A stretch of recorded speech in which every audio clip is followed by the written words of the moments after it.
Hello and welcome to my channel. My name is Venus and today I want to talk about all the books that I read in the month of May.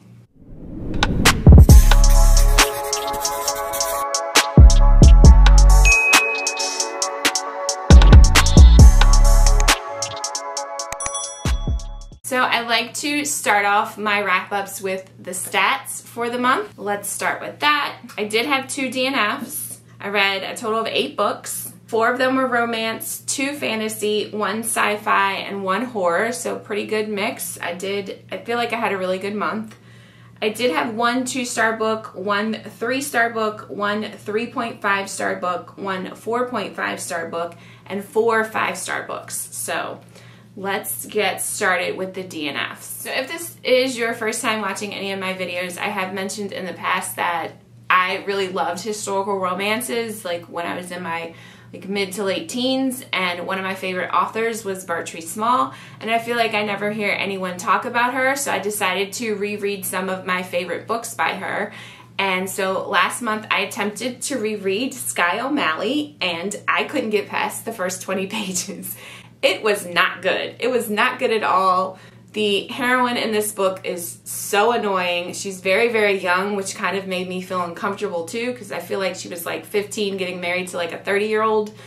And yeah, this book just didn't stand the test of time for me, unfortunately. The second book that I DNF'd was Shorefall by Robert Jackson Bennett. This is the second book in the Foundry trilogy, and it was so boring. It continues to be very, very detailed about the magic system. The first book was okay for me. I, got through it. I did enjoy the characters. This magic system revolves around scribing, so taking objects, scribing like runes on them, and allowing them to do pretty much whatever you can imagine, things that they wouldn't normally do as just objects. And it continues to be, this second book started off continuing to be very, very detailed with the magic system. So if you're someone who really loves going deep into magic systems with a lot of description, almost the book just centers around the magic system, then definitely check this series out. For me, I like to really have more character focus, more plotline focus, and the magic system just kind of bleed into it as kind of a background. So yeah, this just didn't work for me, and unfortunately I have the arc for the third book, but I will not be reading it because this was just so boring. I tried to read the physical copy, I tried to listen to the audiobook, and I just was not getting into either way. So this is a library book, so this will be going back to the library very, very soon. Okay, so let's get into the books that I did finish. The first one, I'm gonna go from my least favorite to my favorite. And the first one I want to talk about, I was really disappointed. I was really, really looking forward to reading this book. I love this authors, and this book was just, I did not enjoy it at all. And that is Something Wilder by Christina Lauren. These are the authors of The Unhoneymooners and The Holidays, which I loved. I'm probably going to reread every Christmas. I think Josh and Hazel's Guide to Dating, which I really, really liked. And this book did not work for me at all. So this book centers around Lily. She is a daughter of a notorious treasure hunter, and they have kind of a tumultuous relationship, her and her father. It starts off 10 years in the past, and her father's getting ready to go on a treasure hunt. Lily is 19 years old, and Leo, who is the love interest in this book, he's 22, and he is originally from New York and came to a ranch that her dad owns in, I think it's Wyoming.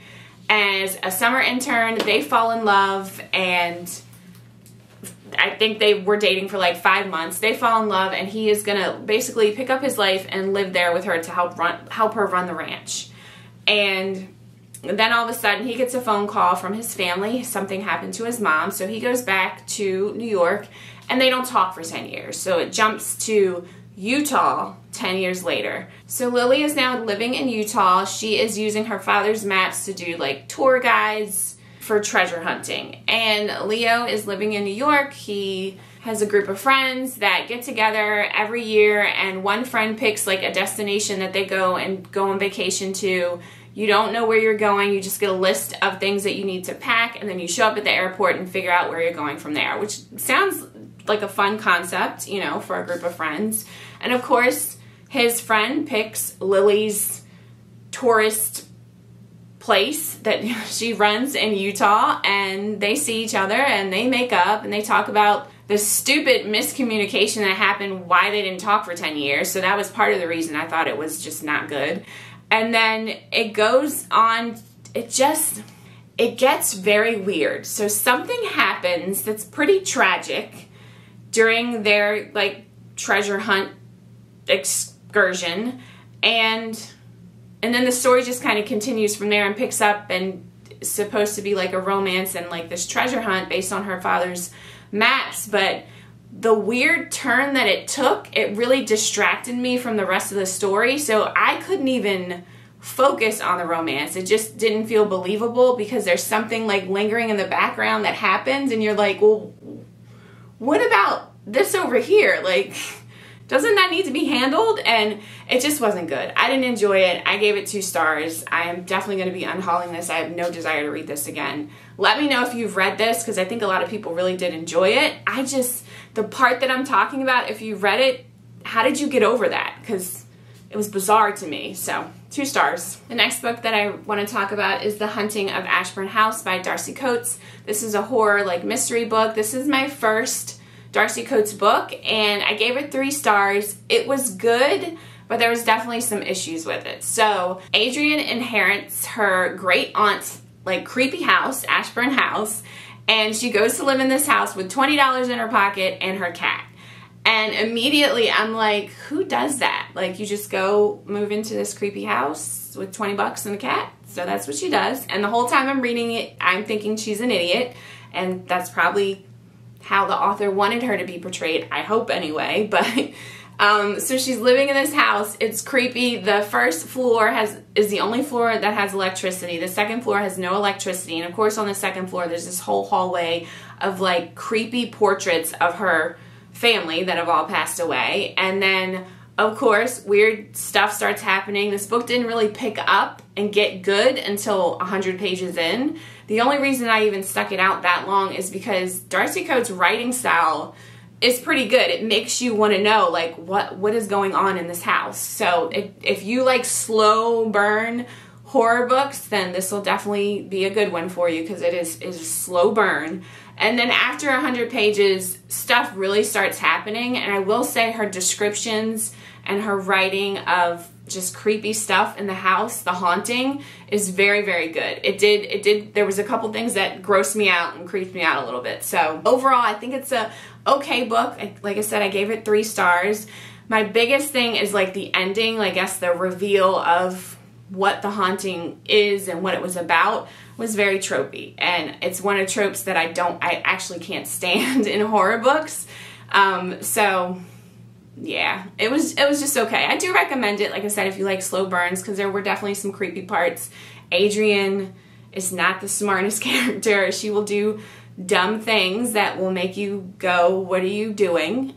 Which is probably like most horror books. But yeah, overall it was okay. I do plan to read another one of her books next month in July for Summerween, hosted by Gabby from Gabby Reads and Olivia from Olivia Loves a Latte. So I will try another book by her. Hopefully I will love it. If it's kind of like another slow burn, then this just may not be the author for me, but we shall see. So the next book that I read was a tiny bit of a letdown for me, because I did love this author's first 2 books that I read by her, and that is Emily Henry's Book Lovers. Out of her 3 books that I read, this is definitely my least favorite, unfortunately. Her other 2 books are Beach Read and People We Meet on Vacation. So I would rank Beach Read my favorite, People We Meet on Vacation my second, and this one my 3rd favorite. It was good. I gave it 3.5 stars. I think I rated it 4 on Goodreads, but it was more of like a 3.5. This book centers around Nora, who is a literary agent. She's very like uptight, controlling, and she gets into relationships with men that end up leaving her for like small town girls or small town women when they go like do work somewhere in a small town. It's like that trope. And she's the one that gets left. And it happens in the beginning of this book. She's on the phone with her soon-to-be ex-boyfriend that is telling her that he's leaving her because she's cold and uptight, and he's found someone who's sweet and, you know, lives in a small town, all that. So she is literally on her way to meet Charlie, who is an editor, like a big time editor as well in the publishing field. And the banter is hilarious immediately. She is pitching a book to him that takes place in Sunshine Falls. I think it's in North Carolina. And he's like, no, he doesn't want any parts of it. And then they kind of go back and forth, and she thinks he's a jerk, and it's funny. So the banter is fantastic in the beginning.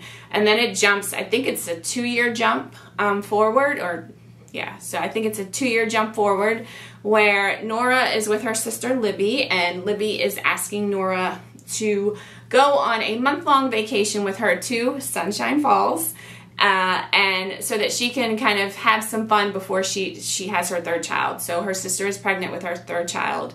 And they go, and Libby makes like this list of things that she wants them to do. I think it's like wear flannels, ride a horse, fix up some small town. I can't remember what's on the list, but it's a whole bunch of like corny things on the list and she wants her sister to like fall in love with some small town guy. And of course she keeps ending up running into Charlie, who is there. And you find out his backstory, what he's doing there. I loved the scenes with Charlie and Nora. I thought they were really, really great. Like I said, great banter.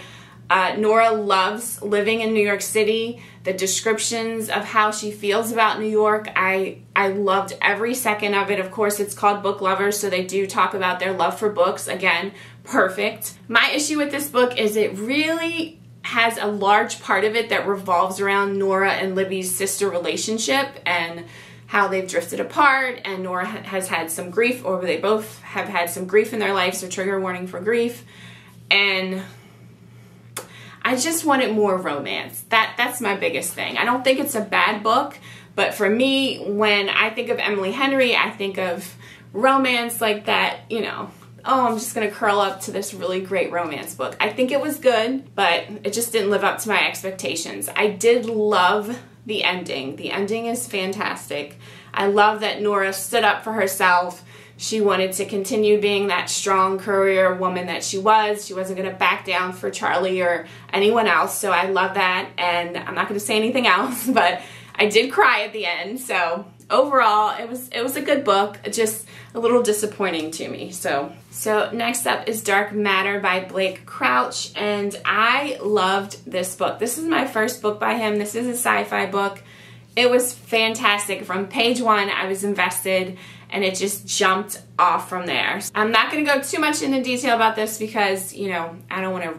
You really want to go into this with just knowing very little, just basically what's on the back of the cover. So this is about Jason. I think he's a physics professor at a local college, and he lives with his wife, Daniela. She's like an artist, and their son, Charlie. And they're just, you know, living their lives. They seem really happy, but there is part of Charlie that wonders what would have happened if he kind of pursued his love for science and this specific, I guess, like experiment or some project that he was working on.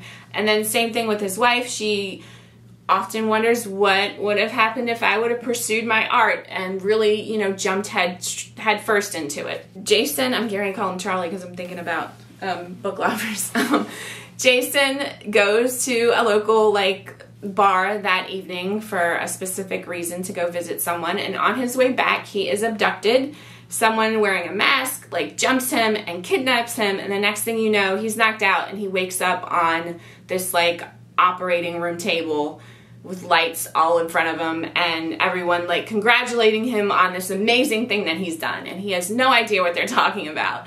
And in this world, when he wakes up, he doesn't have a wife named Daniela or a child named Charlie. And it goes from there. And it is so good. It is so, so good. It's very fast paced. The only reason, so I gave this 4 stars, or like 4.5 stars. The only reason I didn't give it 5 stars, there were some parts in the middle that I kind of felt just dragged a little bit. And there's also a character that just kind of they give a reason, you know, why they're leaving, but I often wondered what happened to them. So that was kind of weird for me. But other than that, I love this book. It really makes you think about what if there was like some kind of parallel universe or a multiverse, and there's a whole bunch of different versions of you that made different decisions. It really makes you question like what if I would have made this decision here or chose to go to that school or not do this? How would my life look? So I loved this book. I cannot wait to read his new book that I have an arc of, Upgrade, that I think comes out in July. So yes, I am definitely a Blake Crouch fan. This was fantastic. I definitely recommend this book.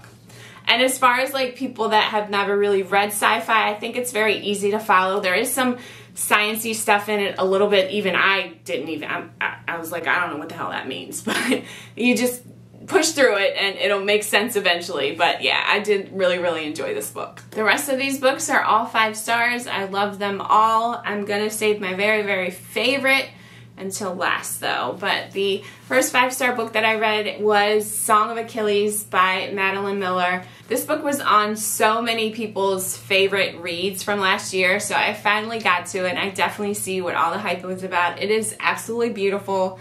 It is kind of like it's been called like a gay retelling of the Iliad, like Trojan War, with Patroclus and Achilles. And it starts off with Patroclus. They're both both of them are very young. Patroclus, and if I'm saying that word wrong, I'm sorry, because I kept messing it up the whole time. I was reading it in my head and going back and forth to the audiobook, and they were saying it different, and so I don't even remember how to say it. You know what I mean. But he is exiled and ends up having to live in the home with Achilles, and they develop this beautiful friendship.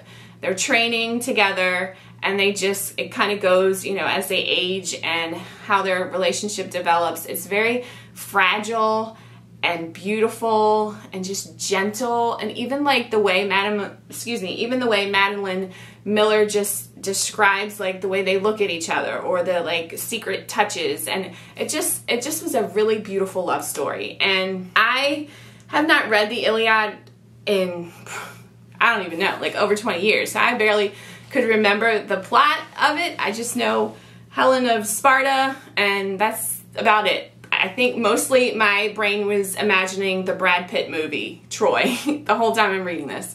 But overall, it was absolutely beautiful. I also didn't realize how long the Trojan War went on for, because they were there for like years. And overall, I thought this was a very beautiful book. The ending made me cry my eyes out.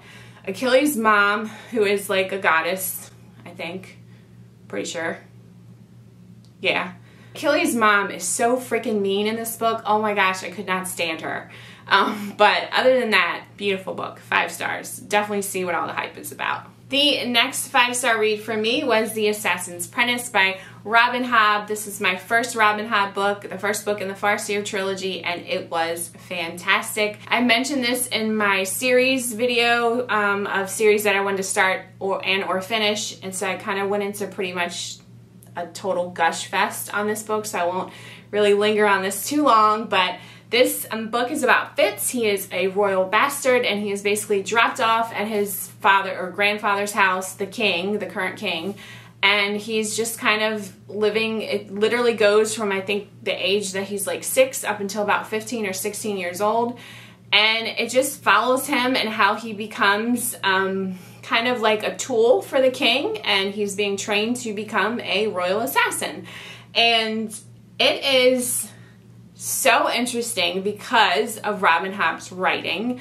It kept me completely engaged. I loved every single second of this book. You are in Fitz's head. It is in first person. You are in his head the entire time, and I did not mind that at all. Fitz also has like kind of a magical ability with animals that is not something that he should have, so he tries to cover that up. He's very lonely, and you just feel like so bad for him in the way he's treated, but he's also strong. I feel like there's definitely some strengths with his character, especially as it evolves, and I'm like almost finished the second book, and it's just as great. It's a little slower, but I'm loving it just as much. So definitely worth the hype for this and Robin Hobb's writing. 5 stars. My next 5-star read is Part of Your World by Abby Jimenez. This author is definitely one of my favorite romance authors right now. I have given 5 stars to all 3 of the books that I've read by her, and I think this one might be my favorite out of the 3.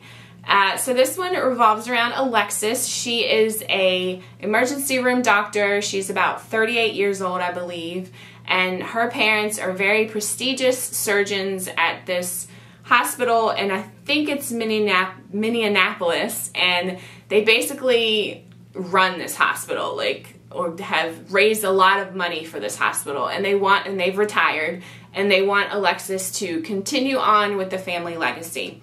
She is engaged to a jerk. There are trigger warnings for there's physical abuse, but not to Alexis, but emotional and verbal abuse. So definitely some trigger warnings there. And she broke off their engagement, and her parents, her father specifically, who is also a huge jerk, is trying to force her to reconcile with him because he's the head of surgery in this hospital, and they would make like this perfect power couple. There's that side, Alexis's world. She is on her way back home from a funeral, and her car like ends up in a ditch, and she meets Daniel in this small town, and he gets her out of the ditch. She also ends up, like, I guess at the local bar there, and some fun like banter happens, and it's very insta attraction, I'll say, but you know, it's fine, it's a book, we can't spend forever on that portion of it, but I loved it. Daniel is definitely, so far this year, my favorite romance lead character out of all of the not very many romance books that I've read, but he's definitely my favorite. He is so sweet. He is younger than her, so there's a 10-year age gap. He's 28. He works in like this bed and breakfast type, I think it's considered a bed and breakfast or like an inn. He basically manages it. He kind of owns it, I would say. I think he owns it. I can't remember. Or he's trying to own it. And he's also like the honorary mayor in this very small town of people. And they meet, they, you know, have a strong connection, and Alexis goes back home, and she ends up kind of going back and forth to visit him, but she keeps her work life and him very separate. So he doesn't even know what she does for a pretty long portion of this book. And it's so good. This is one of those romance books that you just sit on the couch and you're smiling the entire time. I cried at the end. It was so good. I don't want to give too much away, but this was definitely such a good book. There are definitely like real struggles going on when you are living like completely different lives. You know, I don't want to say he's poor, but he is not like this prestigious doctor. He doesn't come from any type of prestigious family or anything. And Alexis's father is so ignorant. I swear, this man, he will make you so angry. Just the way that he treats her and the things that he expects from her. And she basically has like no control over her life. And I love the development of her character. She really does make decisions based on her heart, but also smartly. Like, she doesn't just jump in blind. So it doesn't, like, it's not something that happens instant for her. She really does kind of count the cost of what would happen if she just, you know, went to be with Daniel. So it's really good. Her best friend Bree in this is hilarious. There are some one-liners that her best friend says that I laughed out loud to so many times. There's also a scene with Daniel when he wants to send her some personal pictures, and he gets some coaching from his friends that is so funny, the things that they say. So I highly recommend this book if you love romance and you just want something that's not like your typical romance with your miscommunication, trope, conflict. This is definitely not that. So highly recommend this book. I love this author. My favorite book of the month of May was actually very much a surprise to me because I just knew that my favorites were going to stay Part of Your World and I keep saying Royal Assassin because I'm reading that, but The Assassin's Apprentice, but it ended up being Legends and Lattes by Travis Baldree. Oh my gosh, this book is so good. Please read this book. Even if you don't read fantasy, I highly recommend this book. This is a fantasy book, but it's not, what does it say on the cover? A novel of high fantasy and low stakes. It's not like, it's not going to be over your head. It's very relatable. The story is so heartwarming and beautiful and funny and just, so let's back up. What is this book about? This book is about Viv. She is an orc barbarian, and she has decided she doesn't want to be in the game anymore. She wants to go and pack up and do her last job with her crew and go and open a coffee shop. So she ends up doing her last job, and she gets a like magical artifact, and it draws her to a place or a city, I think it's named Thune, and she decides she's going to make her coffee shop there or start a coffee shop there. And there's a whole cast of these like very oh my gosh, a whole cast of like these eclectic characters, some like creatures that I've never even heard of. So there's, I think, Cal, who is my favorite character. He is a carpenter or like a shop builder, contractor, construction worker type character, and I think he's a hobgoblin. They called him a Hobb, and I had to look it up, and I'm assuming based off of this description that he's a hobgoblin. That's my assumption. That's what we're going with. And I also listened to the audiobook on this, and the author actually narrates the audiobook, and his voice for Cal, I just loved it so much. And then we also have a ratkin. I don't know what that is. I had to look that up too. He or it or they become the like baker in Viv's coffee shop. And then also there's a succubus who is on the cover. She, oh, I can't remember her name. Oh gosh.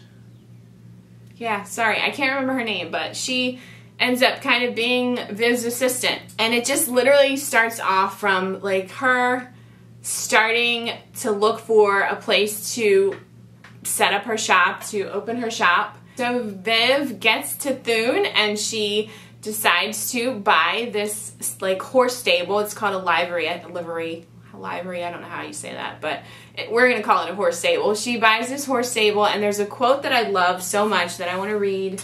I wrote it down in my journal, but the person that she is buying this like horse stable from, they're like, why are you going to take this smelly place and make it into a coffee shop? And Liv says, things don't have to stay as what they started out as. And I love that so much, because not only does it apply to, you know, this horse stable she's turning into a coffee shop, but it applies to Viv as well. She doesn't feel like she needs to stay like this barbarian murderer, fighter, warrior. She can change into whatever she wants, which is a coffee shop owner. And it's just these little life lessons that are kind of bled through this story. It's just so, oh gosh, I love this book so much. There is a villain in this book, so there is, you know, a little bit of conflict as well. There's some romance that happens, and it's good representation. I'm not going to say who it's with. You can probably figure it out, but I loved it so much. It's very like wholesome and pure. And then my favorite part though, aside from Cal, because he's my favorite character, but I loved how the menu just progressively got bigger, and like things were like added onto it, and the way that it was described, like coffee itself, how the author describes coffee and how it smells and how it makes you feel, and then he adds milk to it, and now you have a latte, and Cal calls it bean water, and it's just so funny, and oh, it's so cute. I can't stop talking about this book. Please, please read it. It's so good. There's also a portion in it that I remember. The ratkin will give like Viv like these lists of ingredients that he wants her to go and buy, and you're like, what is this gonna make? And like one of the things, I don't think this is a spoiler, is like cinnamon rolls. And the way they describe cinnamon rolls makes you want to go out and get a latte with a cinnamon roll. Like that's how good this writing is in this book. But then one of the things, and I'm not going to say what it is, but the way, because I was listening to the audiobook during this part of it, and the way that it was described, I was like, I got goosebumps. I was like, oh, what are we talking about? And it was so good. I'm like blushing because this book was so good. I loved it. My favorite book in May. Please read this book. If you've read it, drop some comments down below, because I just want to talk about this book with everyone. Please read it. You do not have to be a fantasy book reader to read it. I think this would actually be a perfect beginner fantasy book for anyone who wants to start in this genre, because it was amazing. So I think this is definitely going to be on my top 10 favorite books of 2022. So